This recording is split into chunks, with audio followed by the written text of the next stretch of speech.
Ya begini guys, ini cara merawat burung obyokan atau burung yang baru dapat dari ini gantangan.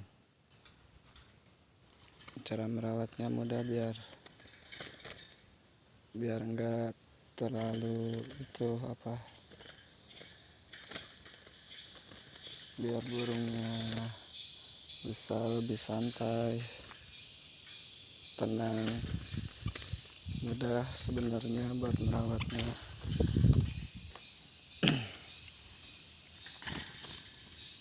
Pertama-tama kita harus sering melakukan pemandian setiap hari. Kita harus siapin ininya biar cepet jinak burungnya guys. Ya, jadi begini,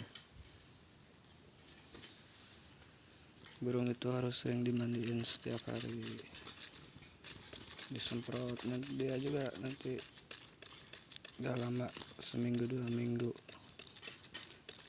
bisa jinak, gak terlalu takut sama orang.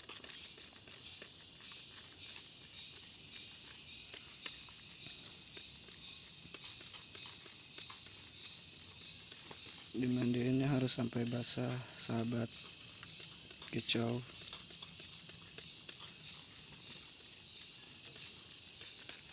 Ininya harus dikencengin sedikit. Nah, caranya begini sahabat.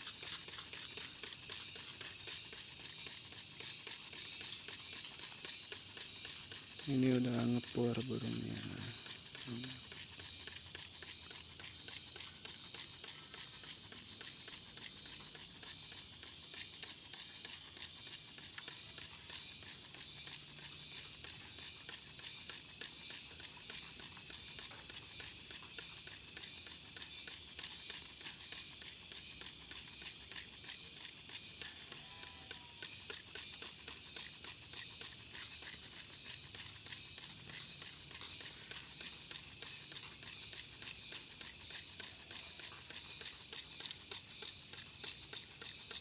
Dan kandangnya selalu dibersihin setiap hari sahabat, dari kotoran-kotorannya itu.